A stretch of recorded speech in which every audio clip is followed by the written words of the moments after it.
Comenzamos entonces.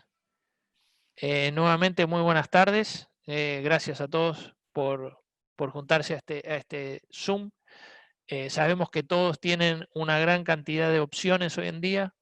Entonces hicimos un programa ágil y prometemos que va a ser 1 hora solamente para que puedan disponer de su tiempo. Solamente me gustaría presentar al faculty de hoy, el doctor Eduardo Galareto, que muchos de ustedes lo conocen, de Argentina, del grupo Axial, el doctor Carlos Aguiar de Andreu, Carlos Andreu de Aguiar, perdón, doctor Carlos, del Hospital Pequeño Príncipe de Curitiba en Brasil, y el doctor Ricardo Restrepo de la Fundación Cardioinfantil de Bogotá en Colombia. Ellos prepararon 3 casos para esta tarde para compartir con ustedes. Entonces, muchas gracias. Gracias por tomarse el tiempo a los que están oyendo y gracias a los profesores por preparar este programa para Medtronic. Sin más, doctor Galareto, le paso la pantalla y el micrófono. Bien.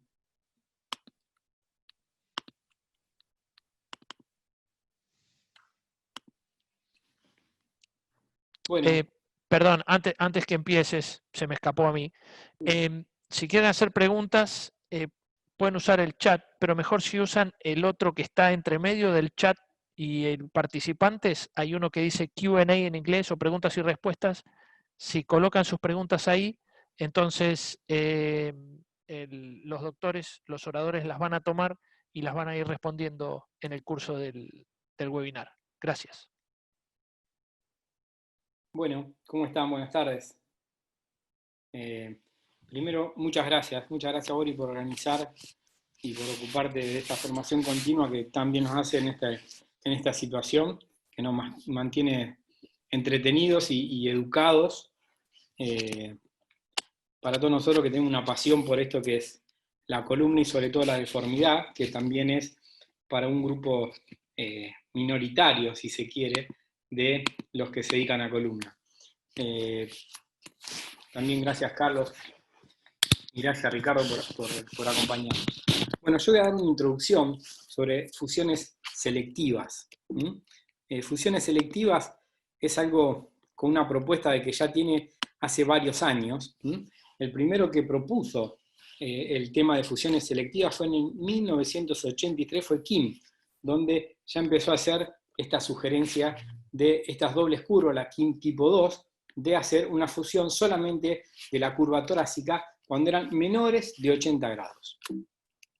Pero desde el primer día que empezó a hacer estas sugerencias, había objetivos perseguidos por la fusión selectiva, que era una adecuada corrección, un balance frontal y sagital, mantener mayor función y mayor flexibilidad, prevenir degeneración discal precoz y que los outcomes o los resultados y los pacientes estén contentos con esta cirugía más corta. Pero siempre hubo temores, siempre. Que haya una deformidad residual importante, que haya un desbalance coronal, que se produzca un adenoma, un mal resultado clínico, que los pacientes estén muy disconformes y, por supuesto, la necesidad de cirugía. Fíjense cómo ha aumentado dramáticamente la cantidad de publicaciones desde que fue sugerido esto de la fusión selectiva.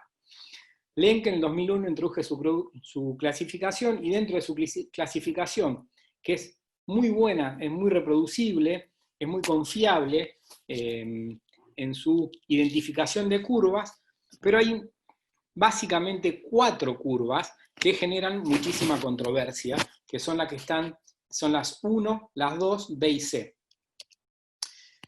Cuando él hace su sugerencia, cuáles son sus criterios, que lo describe muy bien en este paper, pero en ese mismo paper ya queda planteada la controversia donde él lo llama rule breakers o los médicos que no siguen de su sugerencia de hacer una fusión corta o una fusión selectiva.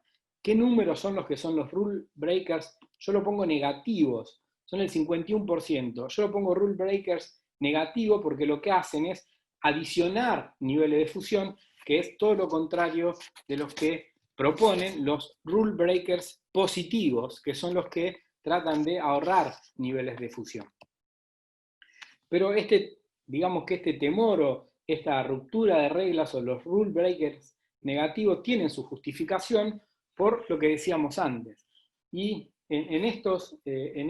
identificando estos criterios, muy buen paper los relaciona con un aumento o una corrección excesiva de la curva torácica por un incorrecto opción del nivel distal de función y por el ratio entre la curva torácica y la lumbar o toracolumbar que sea menor de 2. O sea que las curvas, cuando más parecidas son, más posibilidades de algún fracaso están. O sea, hay alguna justificación porque haya una gran cantidad de médicos que son rule breakers negativos.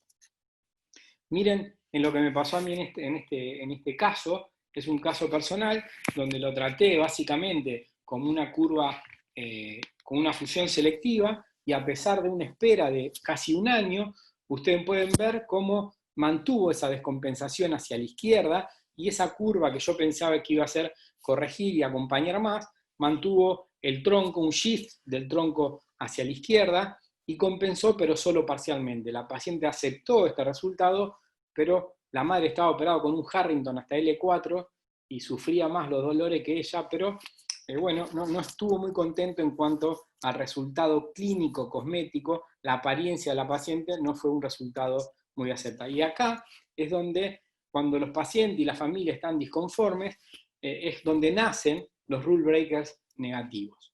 Pero tengamos consideración que fíjense que cuando empiezan a haber seguimientos o evoluciones de 20 años o 25 años o 30 años de pacientes, también acá aparece una fusión más corta, pero acá hay una fusión grande que se extiende hasta L4 por debajo de la instrumentación, y cuando se ven esas fusiones, la cantidad de recidivas, la cantidad de lesiones discales y de necesidad de extensión son significativas. Acá hay un paper que compara y usa la resonancia magnética para ver qué pasa con los discos distal a la función. Y básicamente lo que dice, en base a los criterios de discopatía de Firman, lo que dice es que cuando más distal es la fusión, más cambios degenerativos sufren los discos estudiados por resonancia magnética. Es una serie corta de solamente 20 pacientes y con un follow-up corto, pero es un buen trabajo donde compara los cambios por resonancia magnética. Este es un trabajo también muy bueno, donde miden, Peter Newton está encabezando el trabajo y mide cuánto se mueven los discos por debajo de la fusión.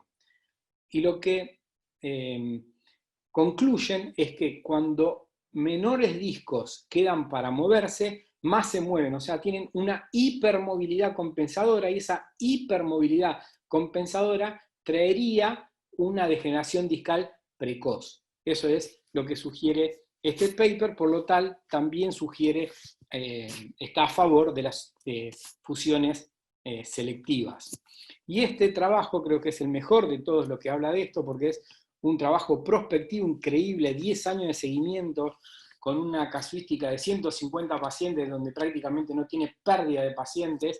Es un nivel 2 de evidencia, que es muy difícil encontrar nivel de evidencia 2 en cualquier tipo de tema, pero en este particularmente, con un registro envidiable, una base de datos impresionante. Les recomiendo que lo lean completo. Y ellos dicen que la movilidad disminuye cuando más distal sea el nivel de fusión, eso es lo que concluyen, que las inclinaciones laterales son mucho más afectadas que la flexión anterior del tronco, y que esta diferencia importante en cuanto a centímetros de movilidad solo se refleja en los outcomes en la inclinación lateral izquierda, o sea que ellos evidencian una alteración de la movilidad, pero es muy difícil reflejarlos en los outcomes. Y yo creo que los outcomes son una situación tremendamente importante, donde hay que estar atentos para ver qué es lo que quiere el paciente. Este es un buen trabajo también que habla de qué piensan los pacientes de su fusión, y más o menos concluye lo mismo, que la movilidad disminuye con fusiones más distales, que los pacientes refieren esta situación, que cuando más distal es la fusión menos se puede mover, pero el SRS-22, que es el instrumento que usan para medirlo, no registra diferencias estadísticamente significativas. Acuérdense que los pacientes buscan con la cirugía de deformidad son dos cosas, a veces contrapuestas a lo que buscamos los médicos. Lo que buscan los pacientes son mejora cosmética y rápido retorno a la actividad física. Eso es lo que están buscando los pacientes y por ahí los médicos estamos buscando alguna cosa diferente, así que tenerlo bien en cuenta. Otra cosa muy importante que yo creo que evidencia esta situación es que, fíjense, esta chica con una fusión larga hasta L4, jugadores de hockey, retorna a jugar al hockey a los 6 meses, está feliz con su artrodesis por más que sea la columna lumbar. Y la otra, la de la derecha, también está feliz con su fusión selectiva. Me parece que los instrumentos, o los cuestionarios, como el SRS-22 u otros, no sé si son suficientemente sensibles como para captar pequeñas diferencias en cuanto a la calidad de vida y a la percepción de su mejora postoperatoria. Entonces los instrumentos quizá no sean tan adecuados para evidenciar estas diferencias entre fusiones largas y fusiones selectivas. En resumen, la fusión selectiva se plantea hace más de 37 años por Kim. Hay 51% de rule breakers negativos en los Lenke 1C, o sea, más de la mitad a las curvas 1 Lenke C no la fusionan selectivamente, sino que van mucho más a distal. Las fusiones selectivas se asocian a malos resultados cuando hay una corrección muy, muy importante, cuando se elige erróneamente la última vértebra instrumentada y cuando el ratio entre las curvas es prácticamente, cuando las curvas son extremadamente parecidas en valor angular, se aproxima más a una doble curva que a una tipo 1. La fusión selectiva deja definitivamente mayor rango de movilidad, está demostrado en varios papers, sobre todo en el que es el nivel de fusión 2, en el nivel 2 de evidencia científica.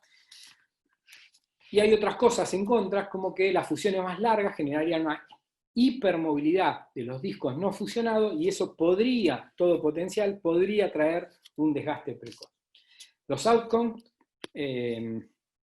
no reflejan actualmente contundentemente un beneficio de las fusiones selectivas. O sea, cuando uno busca cómo se siente el paciente, en los outcomes actuales no hay un reflejo contundente que la fusión selectiva sea mejor. Por eso, la pregunta que yo me hago en cuanto a los outcomes es si son lo suficientemente sensibles para evidenciar esta diferencia entre las dos metodologías. Con esa introducción, digamos, dejo abierta la controversia de las fusiones selectivas. No sé si... Doctor Galaretto, sí. Una pregunta de un lego en el tema. ¿Qué Sí. sería un rule breaker? Rule breaker es el que no sigue las sugerencias planteadas para alguna técnica. ¿Está? Por ejemplo, en el caso de los rule breakers de la clasificación de Lenke, es Lenke con su clasificación, las curvas 1, C, B y C, y las tipo 2, C y B, sugiere que sea una fusión selectiva. La gran mayoría, más del 90%, las clasifica concordante con la sugerencia o con la clasificación de Lenke, pero después al momento de tratarlas, no la trata como como sugiere el que hace la clasificación. Las trata con fusiones más largas, por eso yo digo que rompen la regla negativamente, porque adicionan niveles de fusión. Los rule breakers a veces se lo toma como gente que trata de quebrar alguna regla, pero yo los llamo positivos y negativos. Los que aumentan la fusión, yo digo que son negativos. Y los que tratan de buscar la vuelta para ahorrar niveles de fusión son rule breakers positivos. Excelente. Hay Bien. una... Perdón. ¿Iba a hablar, doctor Carlos? La pregunta que tiene Adelante. Ricardo Davías. Ricardo, Eduardo, Ricardo perguntou se qual é o impacto em la coluna cervical e lombar a largo plazo. Como medirlas? ¿Tienes respuesta para esto? No, respuesta no tengo, porque la verdad que eso es una pregunta excelente que hace Ricardo. Gracias por la pregunta. Porque está teniendo, cuando hacemos estas correcciones, aparentemente estamos generando columnas planas y eso está teniendo una repercusión negativa sobre la posición de la columna cervical. Pero como decía Winter, para ver los resultados a largo plazo de estos pacientes, necesitamos 20 o 30 años. 20 o 30 años. ¿Por qué? Porque es el tema donde se ve la degeneración discal. Ustedes imagínense que cuando nosotros empezamos a hacer estas correcciones muy grandes en Argentina, es más o menos en el 2005.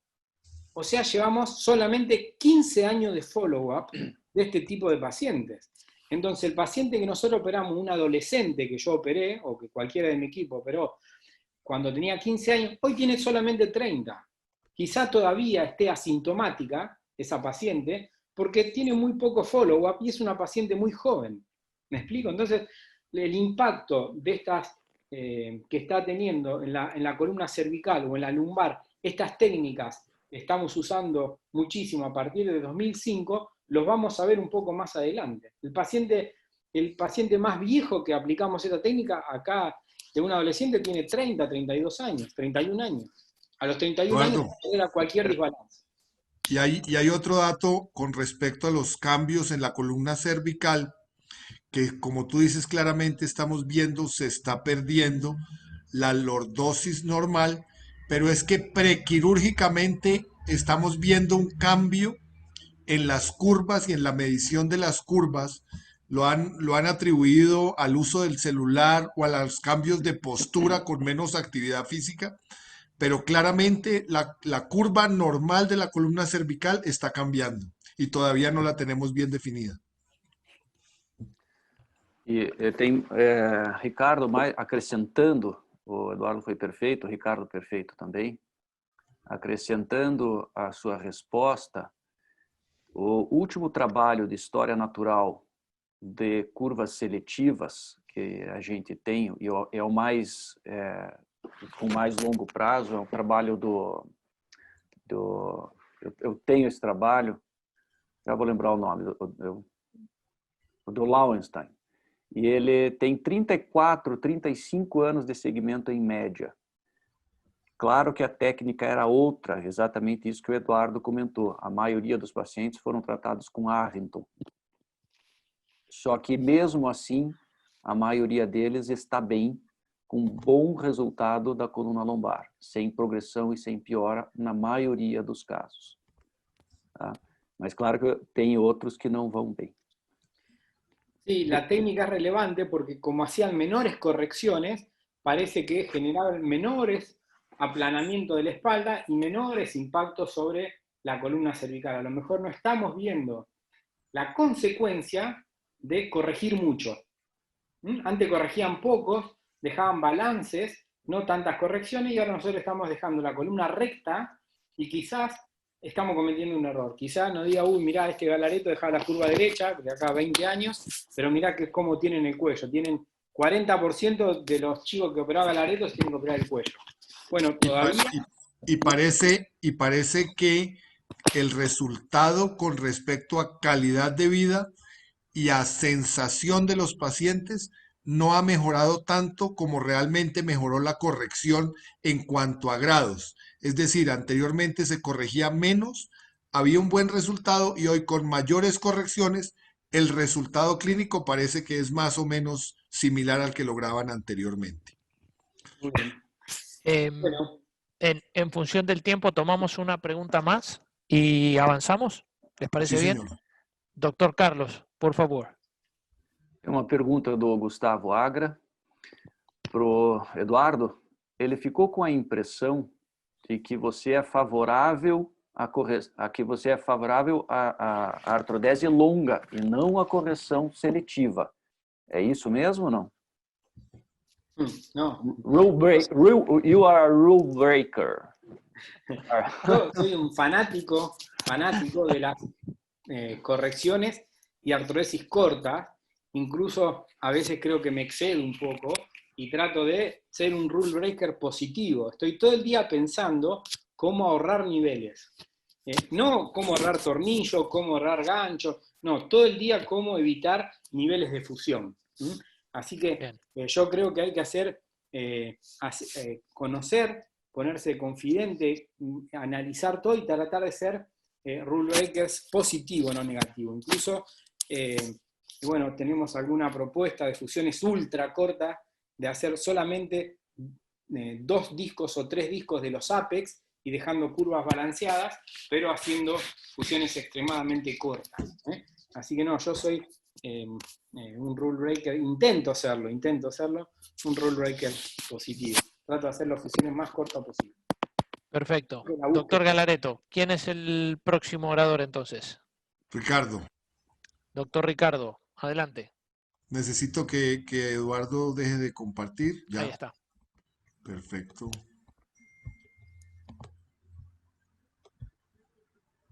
Muy bien.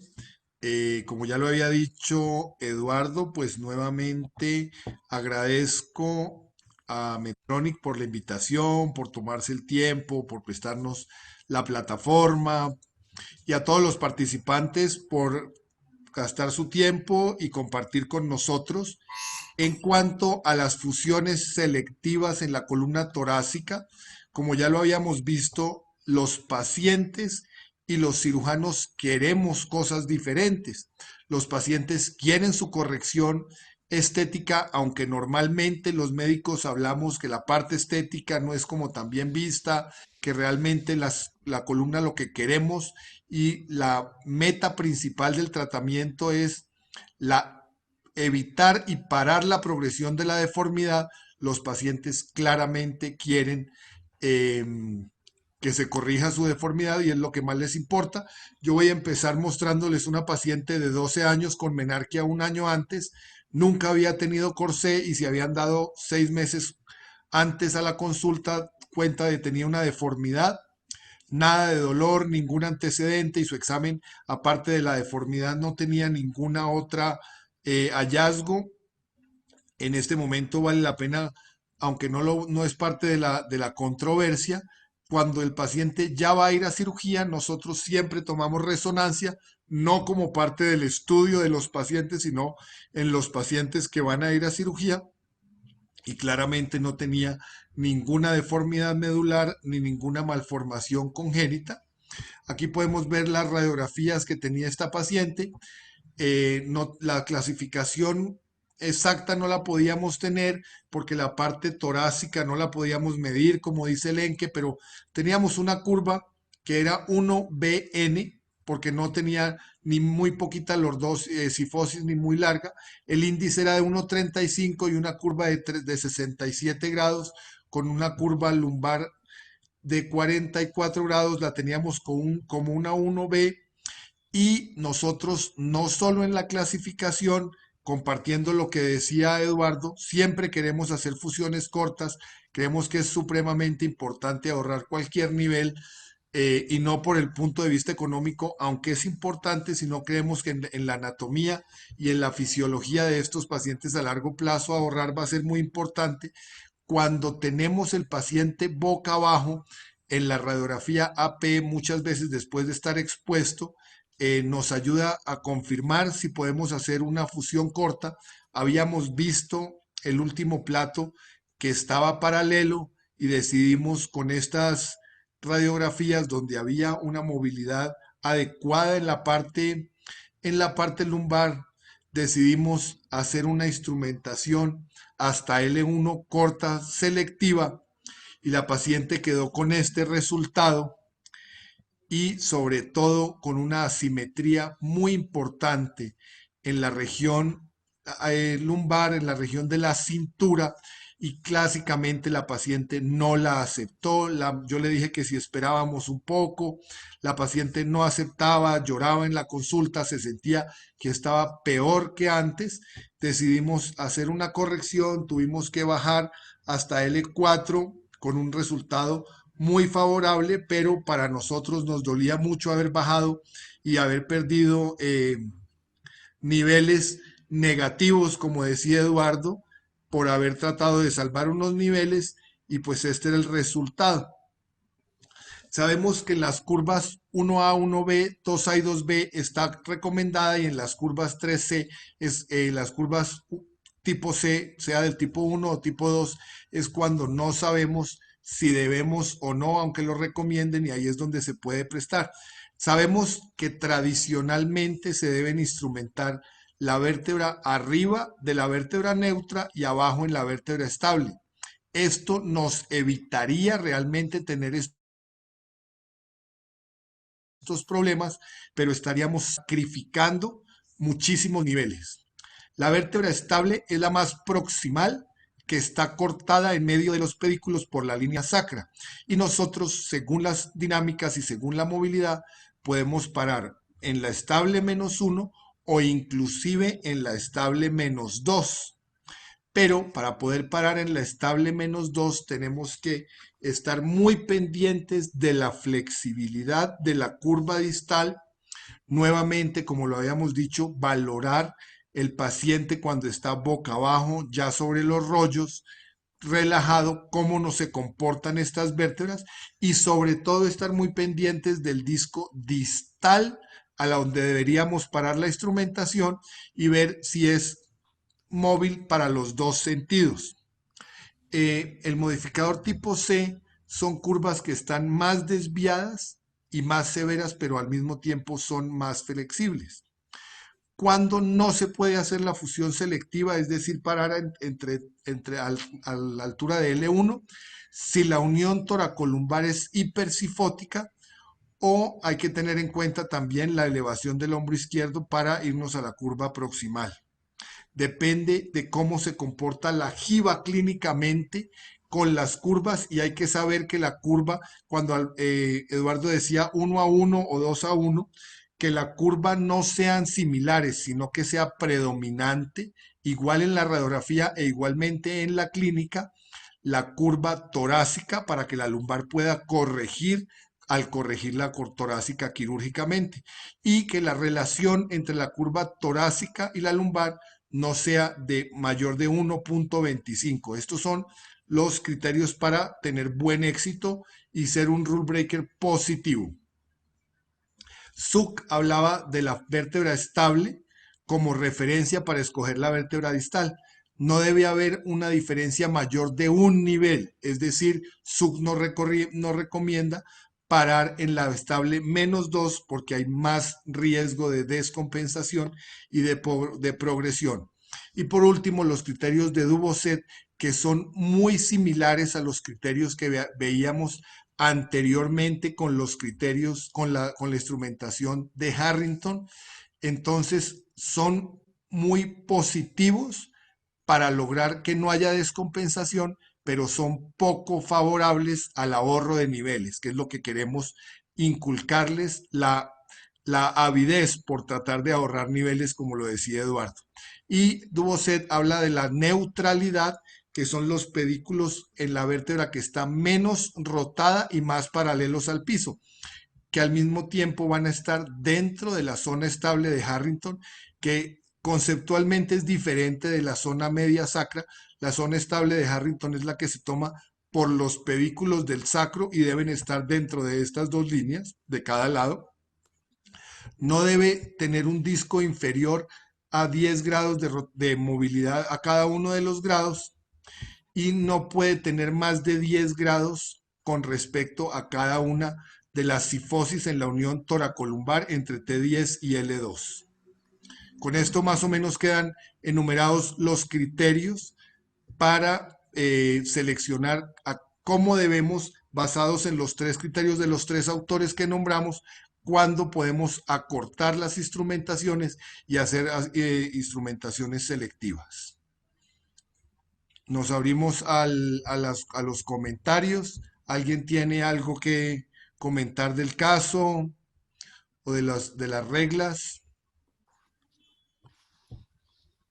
Ricardo. Temos uma pergunta do Dr. Mauro Volpe. Mauro.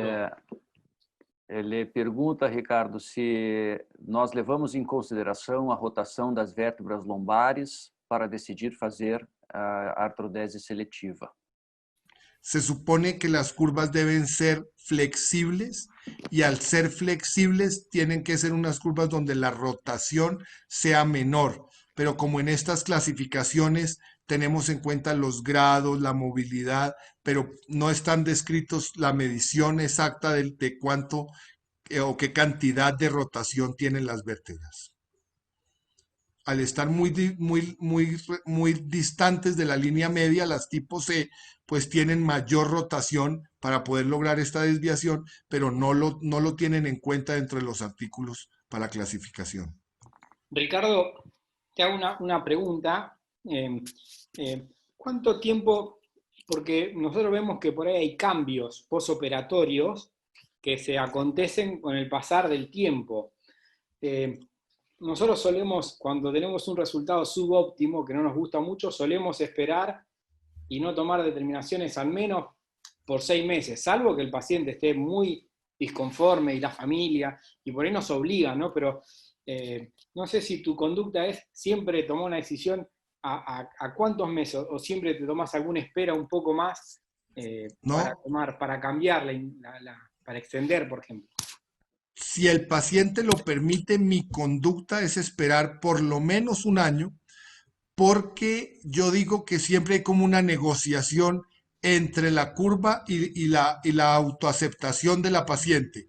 Siempre la curva mejora un poco y la paciente se va acostumbrando un poco a su deformidad, y uno, si no los ve muy mal, yo prefiero aceptar una curva distal y más o menos espero un año. En esta paciente que realmente fue muy exigente con la parte estética, pero mientras autorizaciones, mientras hubo el cupo para poderla operar, nos demoramos más de 6 meses, pero fue como 8 meses en operarla, pero ella fue radical desde el principio. No quiso ni siquiera tomar la opción de esperar. A veces es difícil porque los pacientes, sobre todo, son mujeres adolescentes y lo que quieren la mayoría, o muchas de ellos, es una mejora cosmética. Sí, claro. Postoperatorio inmediato no observan ese resultado de cosmético importante, que bueno, le cuesta tener paciencia para esperar, a pesar de uno que le explique el beneficio de ahorrar esos niveles muy importantes para la función para toda su vida, ¿no? A veces es muy difícil contenerlas, digamos. Yo durante la firma del consentimiento informado, cuando va toda la familia, explico los riesgos y todo esto, siempre digo que el resultado clínico, no la radiografía, va a ser, el médico va a estar muy contento con lo que hizo, los papás van a estar contentos con que su hija haya mejorado, y que la paciente siempre va a estar un poco descontenta y siempre va a querer un poco más por las razones de ser una jovencita que obviamente quisiera estar perfecta. Bien, bien. Temos mais algumas perguntas. O Ricardo Davies, novamente. Em fusões seletivas, parando distalmente na vértebra estável -1. Então, como o Ricardo estava comentando, há menos incidência de add-on, comparando, se for comparando na vértebra estável. Então, estável -1 tem mais incidência de add-on do que parando na estável? En -1 todavía no hay una regla tal. Lo ideal es parar en si la estable -1 no hay mayor riesgo de add-on. En -2 es cuando claramente sí hay más riesgo de add-on, y siempre, aunque no es una regla establecida, uno debe intentar bajar hasta L1. No sé qué dices tú, Eduardo, de eso, de parar en T12 o en L1, porque se identifica hasta el nivel inferior de la curva de la vértebra estable que está siendo tocada por la línea sacra media y no como hablábamos de la zona estable de Harrington. ¿Y qué opinas de parar en T12 o en L1, que es otra de las controversias de esto? Sí, T2 según L1, nosotros nos fijamos básicamente en el plano sagital. Si el plano sagital nos permite parar corto y cumple con las reglas, fíjense que la regla de la línea sacra media es la vértebra tocada sustancialmente por la línea sacra media. O sea, está ahí esa discriminación, si es sustancialmente, o sea, que toca el pedículo, o que apenas la toca. Muchas veces depende del bending y de algunas otras cosas, pero creo que para discriminar entre T12 y L1 es más relevante el plano sagital que el plano coronal. Y buscas que no haya cifosis, ¿cierto? Exactamente, que esté completamente, que no haya cifosis regional. Creo que eso es muy relevante para esa determinación.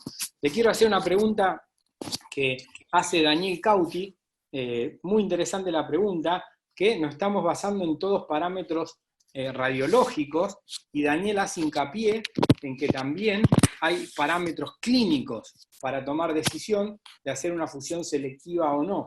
Entonces, si usted le dan relevancia a la parte clínica, tanto Ricardo como Carlos, y qué les parece este concepto, que cómo pueden tomar, cómo lo manejan, la parte clínica. Gracias, Daniel, por la pregunta. Qué buen tema, porque pues lo dejamos a un lado, nos emocionamos con las radiografías y siempre durante el examen, cuando examinamos el paciente en flexión, como haciendo el test de Adams, es cuando estando agachado le pedimos que haga un bending hacia un lado y hacia el otro lado, y es cuando vemos la primacía de la vértebra, de la deformidad, perdón, de la curva torácica, y clínicamente debe ser principal la curva torácica, y es cuando ahí también tomamos la decisión de que sí se puede hacer una fusión selectiva, perdón. Eu concordo com o Ricardo. São vários parâmetros que eu avalio para verificar se tem parâmetro para fazer uma artrodese seletiva. Então, existem parâmetros clínicos. Então, a giba lombar pronunciada realmente pode ser que não seja uma boa ideia fazer a seletiva. Então, a relação entre a giba torácica e a giba lombar no exame clínico é muito importante, essa avaliação. Se a giba lombar for muito menor, ela é passível de fazer a artrodese seletiva.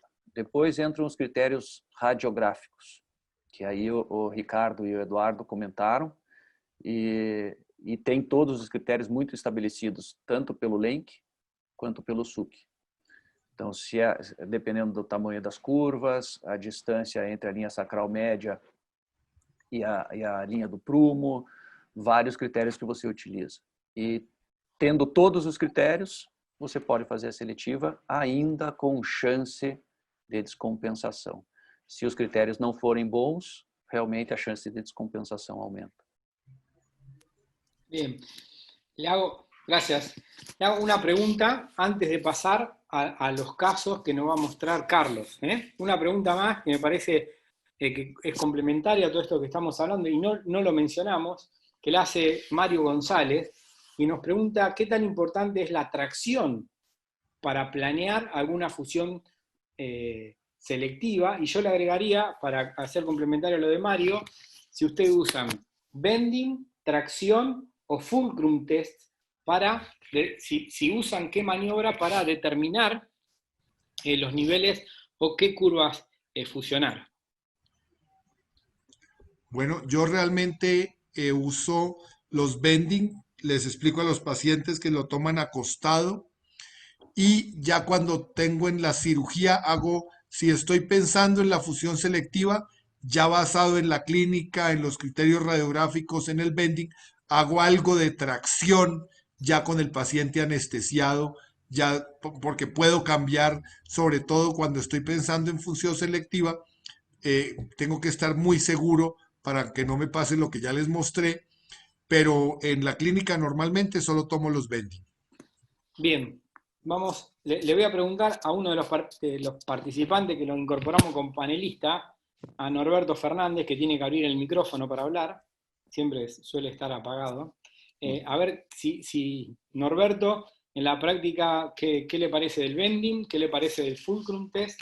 ¿Y qué le parece la radiografía en tracción para niveles de fusión en esclerosis idiopática. Hola Norberto. Hola, ¿cómo andan? Saludos a todos. ¿Cómo andan todos? Los estudios, hay estudios sobre que los Fulcrum test serían como más específicos, nos informarían más sobre la flexibilidad de las curvas que los bending. Pero nosotros seguimos usando bending, la verdad. Los bending le habíamos empezado a dar una utilidad parcial porque con la corrección, sobre todo para evaluar cuánta corrección podemos tener, como que los bending ya quedaron viejos, las correcciones son mucho mayor que lo que muestran los bending, pero ahora como que le estamos empezando a dar un poco más de utilidad, sobre todo en las fusiones selectivas, sobre todo para saber si la curva que no vamos a fusionar, hasta cuándo se puede corregir espontáneamente, y cuánto va a tolerar de nuestra corrección en la curva principal, la curva lumbar, si la va a poder acompañar o no. Para mí, esa es la función ahora principal de los bending, y no tanto para saber cuánto vamos a poder corregir la curva principal, sino para saber la curva que es compensadora, cuánto nos va a poder acompañar. Bueno, Norberto, muchas gracias. Gracias. Si les parece, Boris, por el tiempo y seguramente porque se va a ampliar la discusión, si querés pasamos a los casos que nos va a presentar Carlos. Sí, y así avanzamos. Y un agradecimiento a todo el time do Brasil por aceitar o espanhol. Vamos pedir agora ao Dr. Carlos para apresentar um português para dar uma aliviada aí à turma brasileira. Eu vou falar pausadamente, que assim eu acredito que, da mesma forma com que a gente entende um pouco do espanhol, vocês entendam um pouco do nosso português. Agradeço de novo o companheirismo de todos os panelistas e a Meditronic por essa oportunidade da gente dividir um pouco experiências aqui na América do Sul. Eu trabalho no Pequeno Príncipe. Eu vou mostrar alguns casos e dentro dos casos eu vou discutir um pouco do que a gente usa para definir a artrodese seletiva. Então, nesse primeiro caso, é uma menina de 12 anos, 6 meses pós-menarca, com uma deformidade clássica e que havia percebido há 18 meses, mais ou menos. Essas fotos clínicas, o Adams mostrando realmente uma giba torácica pronunciada e uma curva torácica proximal de 45, torácica principal de 64 e a toracolombar de 42 de uma cifose normal. Aqui, a classificação de Lenk, ela realmente entraria numa classificação num tipo 2, né, um tipo 2B, aí, ou um tipo 2B, praticamente, e normal. Mas ela, por questões de saúde, né, do Brasil, ela não conseguiu o tratamento, que seria uma seletiva torácica, ela não conseguiu e ficou 1 ano sem tratamento. Então a giba piorou, ela até mudou um pouco fisicamente, mas ela ficou com 13 anos, e a gente fica questionando, né, quando a gente tem um sistema abarrotado, um sistema cheio de pacientes, quanto tempo a gente consegue esperar. Lembrem da questão de maturidade esquelética, lembrem do Sanders, usem o Sanders para a questão de prognóstico de progressão da curva. Então, se ela tiver um pico de crescimento, realmente talvez essa seja uma paciente para não esperar, e se ela tiver passado já o pico de crescimento, você não tenha tanta pressa no tratamento. Porém, essa menina ainda estava num pico de crescimento, teve uma piora da curva em 1 ano, de aproximadamente 15 graus. Esse foi o resultado do pós-operatório. A gente teve realmente uma artrodese seletiva, ela incluía todos os critérios, na nossa opinião, de uma artrodese seletiva. E aqui você vê que a gente veio desde T2 até L1. E o que a gente tem feito nessa nível distal, que é uma das coisas que eu acho que vale comentar, a gente busca na curva lombar uma correção espontânea. Então, muitas vezes a gente tem entrado na curva lombar e derrotado a curva lombar para o lado oposto para aumentar ainda mais a correção espontânea ou a correção espontânea do restante da curva lombar. Os critérios que a gente usa são os clínicos e os radiográficos. A gente usa o sidebanding para esse tipo de curva. Algumas vezes simplesmente o prone, o deitado.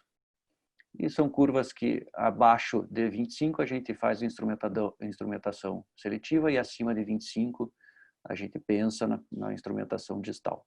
Tá? Cuidar com a cifose nesta região de T10 a L2. Existem vários trabalhos mostrando que se tiver uma cifose maior que 20 nesta região, você tem um aumento do índice de add-on no sagital, tá? Um add-on de cifose juncional distal.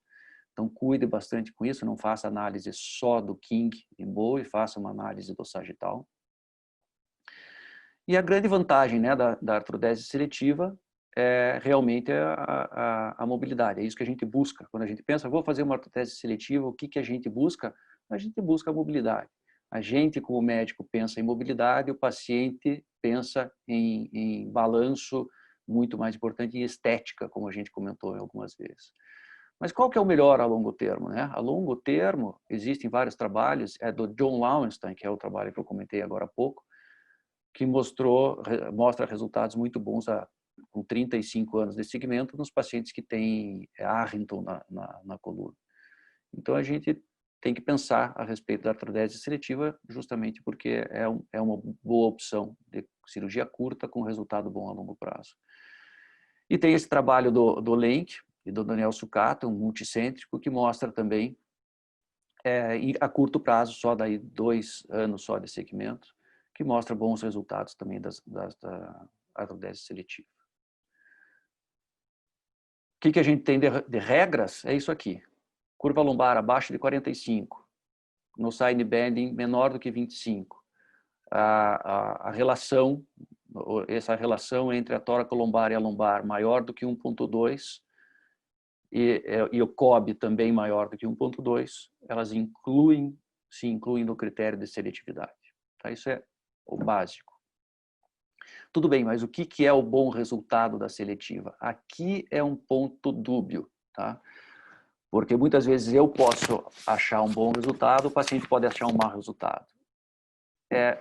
Para lembrar, assim, o que é um bom resultado, quando eu tenho uma curva lombar que corrige para menos de 26, um balanço coronal menos de 2 centímetros, ele melhora 2 centímetros. O quociente, isso ele descreve no artigo, mas depois tem que ler um pouco o artigo para vocês verem. A correção espontânea da lombar ela tem que ser maior do que 37%, e o trunk shift menos do que 1,5 centímetro. Se fica mais do que 1,5 centímetro de trunk shift, a tendência é que a paciente se sinta realmente descompensada. Tá?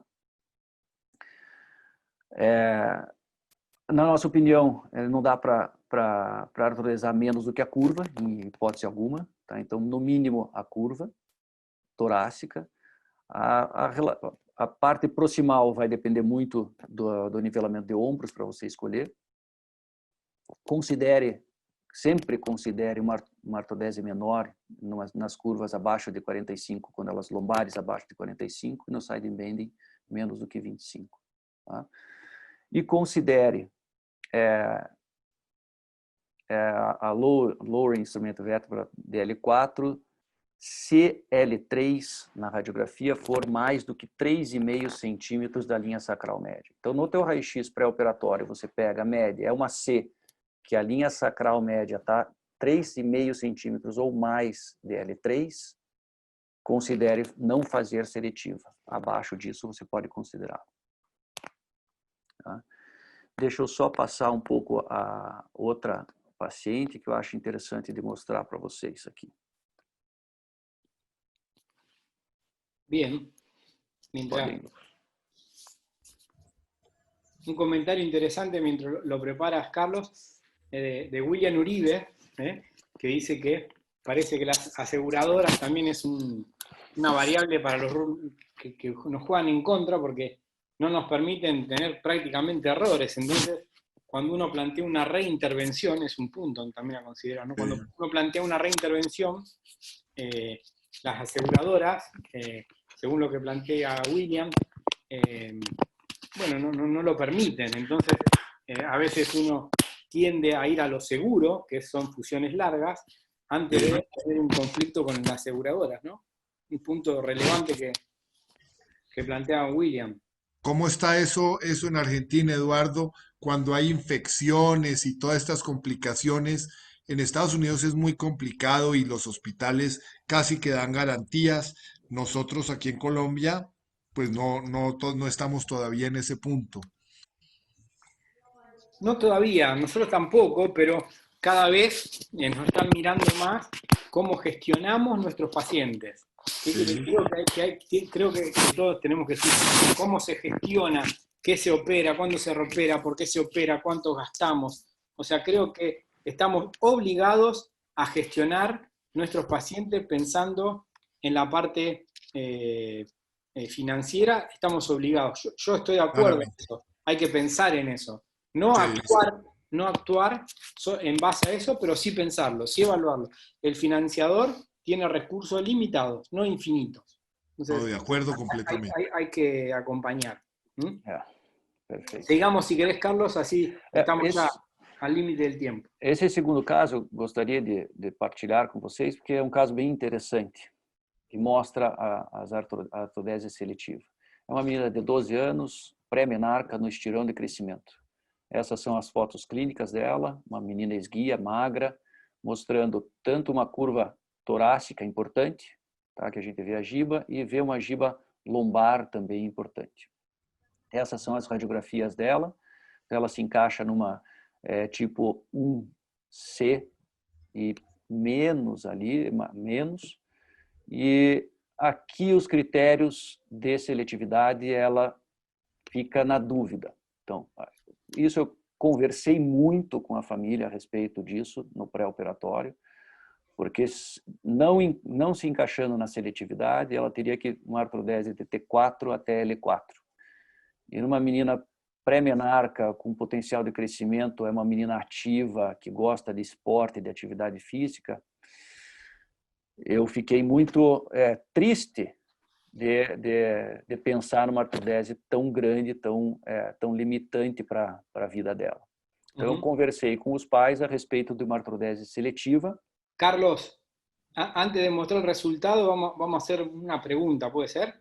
Pode, claro. Le vamos a preguntar brevemente, tenemos pocos minutos, pero me parece un caso para tener una mínima discusión.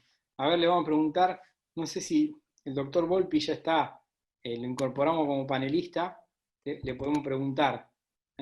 A ver. Un minuto, un minuto. Un minuto bien. ya lo subo. Bueno.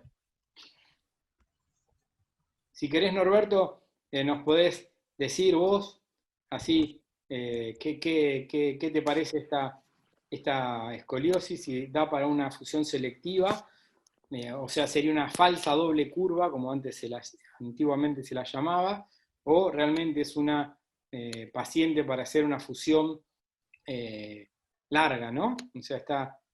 Eduardo, ya está el doctor Volpi, no sé si tiene audio. Norbert, decirlo en un minuto. Yo te digo en un minuto, parece un patrón de doble curva, creo que es 20%, está más trasladada la dorsal que la lumbar y todo eso, pero las rotaciones están similares. Me parece que es una paciente que pienso que hay que fusionar las dos curvas. Igual el plan T2L4 me parece muy malo, yo intentaría ser selectivo y lo hablaría mucho con la familia. Los hombros están un poquito alto el derecho, yo iría un poco más proximal que T4, y trataría de no sobrecorregir la curva dorsal, iría quizás T3 y después tomaría neutra más 1, para tomar, Newton siempre dice que con eso tiene un poquito de mejores correcciones en el lumbar, creo que iría hasta L1. Muy bien. Doctor Volpi. Tenho uma pergunta, só uma Sim. pergunta. L1, por que L1 você pensaria em neutra mais 1? No sé cuál es la neutra en esa radiografía. Parece 12. Parece 12. Sí, y Newton dice que cuando toma una más en las curvas como de Figaro lumbar C, cuando toma uno más de la neutra, como que él obtendría mejores correcciones de las lumbares. Eso es lo que dice él. No sé si tenés la misma experiencia o no. Nós, no Pequeno Príncipe, concordamos plenamente com o Peter Newton sobre isso. E nós começamos a fazer isso. A gente conversou com ele, leu os artigos dele e começamos a fazer isso. E nessa situação, você teria duas vértebras, T12 e L1, para fazer uma rotação para o lado direito, né? Fazendo uma rotação para o lado contrário à curva torácica. Então, você permite uma correção indireta da curva lombar maior do que parando em T12, que é a vértebra estável e neutra. Essa seria a ideia do Peter Newton que você comentou. Sí, correcto. Por eso en este caso iría neutra más 1. Bien, muy buen T3 ou concepto. T4, L1. Vamos a preguntarle a Mauro Volpi, que lo sumamos como panelista, a ver que nos dé rápidamente su opinión sobre la curva, y después, Carlos, nos mostrás el resultado y cómo te fue. Dr. Volpi, pode quitar o... De honra, Dr. Volpi. Sim, na verdade, ele está mute. Não sei se está ouvindo. Tiene que habilitar el micrófono. Isso. Ah, quizá está conectado, pero no está... Quizás no tiene, sí, no tiene auriculares. Bueno, Ok. listo. Pasamos, Carlos, mostranos cómo te fue, por favor. Então, aqui a gente está discutindo um pouco das ideias. Então, aqui era a imagem dela e nossa opção com conversa com a família foi fazer uma artrodese seletiva para manter mobilidade, manter toda a atividade física que ela pratica. Então, foi uma artrodese de T4 até L1, com uma derrotação indireta da coluna lombar. Ela tinha 53 graus de coluna na lombar, foi para 11 no pós-operatório imediato, e de 58 na torácica principal para 18 no pós-operatório imediato. E essa é com 1 mês de pós-operatório, a radiografia e o exame clínico dela. E agora? Agora. Bien, el resultado radiológico... 2 meses, radiológico é este. 20 baja graus densidad, na coluna lombar. Otro punto que no es de acá, pero baja densidad de implante, con una corrección muy buena, nivel de hombros, y este ligero shift hacia la izquierda, que bueno, era lo que decíamos antes, ¿sí? Apurarnos a resolverlo, o ser un poco pacientes en el tiempo, para ver qué nos depara con esta escoliosis. Então, essa família eu só consegui levar para frente porque realmente eu tinha esgotado a conversa no pré-operatório. E eles eram uma família muito boa. Bien. Eu resolvi só aguardar. Eu usei um colete tipo Charleston noturno, num período ainda que ela estava em crescimento. Logo em seguida da cirurgia, ela já teve a menarca. Eu usei durante aproximadamente 6 meses para tentar segurar a curva lombar. E esse é o resultado com 2 anos de pós-operatório. Ela não teve progressão da curva lombar, ela manteve a mesma correção. E clinicamente ela vem gradativamente melhorando. Ela está extremamente feliz, voltou às atividades físicas completas, sem nenhum tipo de restrição. Ela não percebe nenhuma limitação física e gradativamente ela vem melhorando a questão estética. Não sei quanto tempo a coluna dela, a lombar dela vai ficar desse jeito, mas pelo menos ela vai passar 10, 15, 20 anos com uma coluna lombar com mobilidade. Talvez para frente precise mexer.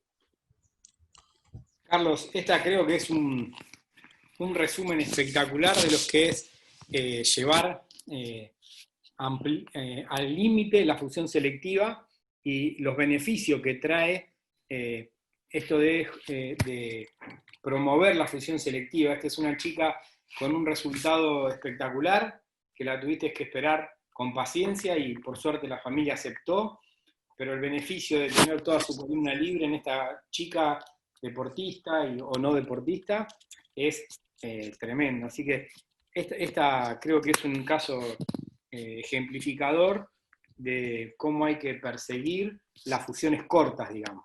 No hay que claudicar en eso, de perseguir este tipo. Así que a mí el resultado de esta paciente me parece espectacular.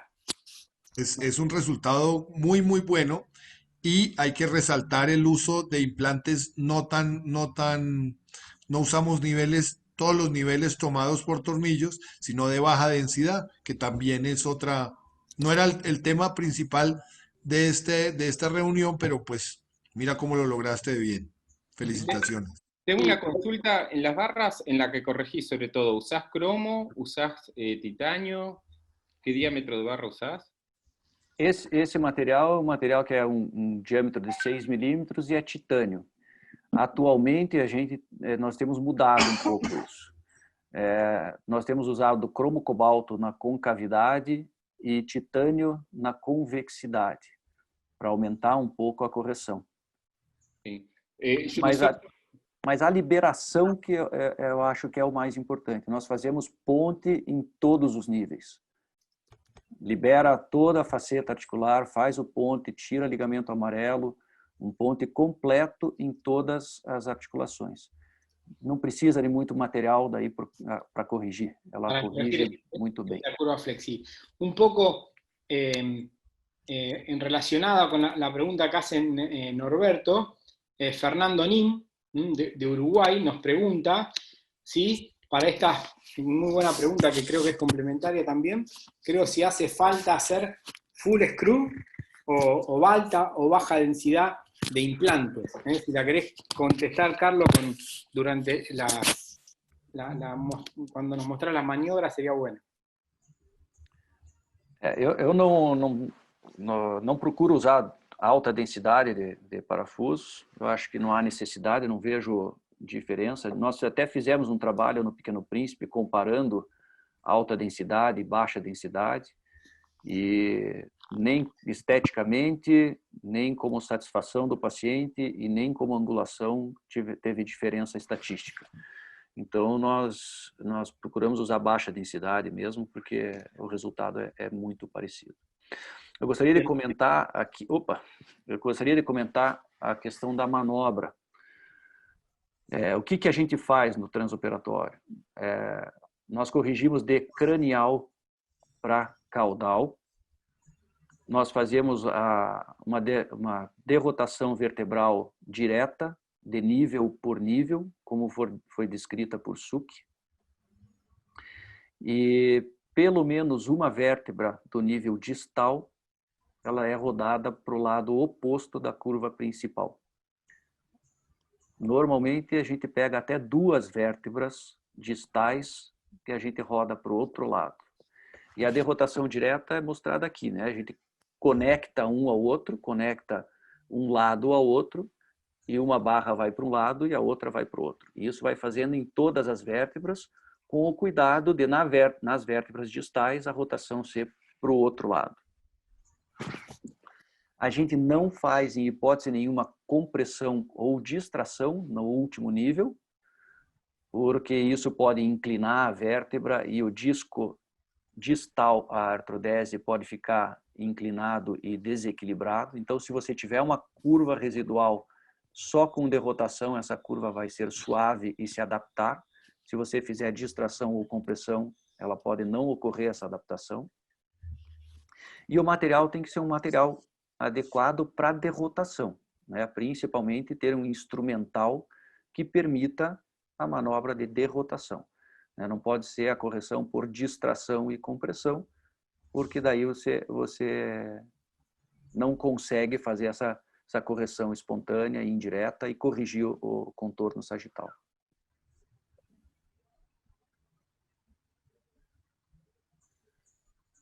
Eduardo, acho que Bien. es más o menos por ahí. Bien.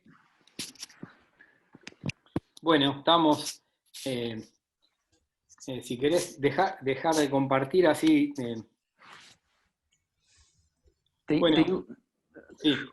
Tem uma única coisa que eu gostaria de comentar, que eu vi de novidade, né? Porque uma das preocupações quando a gente faz a artrodese seletiva é o add-on, né? É a progressão da curva lombar. E não tem muito... Se você usar todos os critérios para a curva seletiva, a tendência é de ir bem. Mas os que vão mal, não se sabe muito bem por que eles vão mal. Tem esse trabalho, que é do Oneba Buashi, a Jay, né, que é um multicêntrico. O problema dele é que são poucos casos, mas ele encontrou uma relação muito interessante entre a saída lombosacra e a última vértebra instrumentada, a angulação da última vértebra instrumentada. Então ele encontrou uma relação que quando ela é maior lá do que 20 graus, ela tem a tendência de progressão de Edding-On. Mas ainda é uma coisa muito, muito inicial, porque tiveram só 8 casos. Ele não conseguiu isolar muita coisa e não conseguiu, é só sugestivo. Tá? Mas eu achei interessante ele comentar aqui. Bueno, muchas gracias Carlos.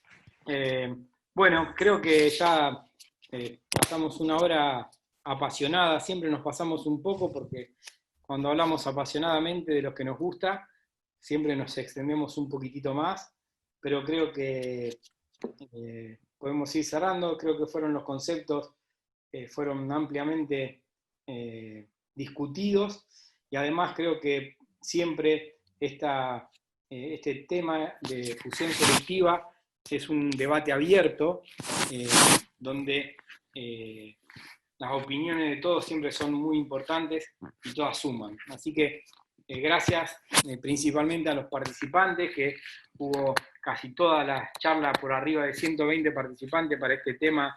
La verdad que es un muy buen número de oyentes. Muchas gracias por estar ahí, por participar, por preguntar. Gracias Norberto, gracias Ricardo, gracias Carlos. Muchas gracias a todos. Gracias a todos ustedes por preparar los temas, a los asistentes. Muito obrigado, gente do Brasil, também por assistir, por participar, hacer preguntas. Muchas gracias a los panelistas por hacerlo interactivo y por participar esta hora. Así que muchas gracias, buenas noches. Buenas noches. Gracias, Boris. Feliz noche. Eduardo, Carlos y todos los participantes. Mucho gusto, mucho gusto. Gracias. Buenas noches, hasta luego. Buenas noches. Chao.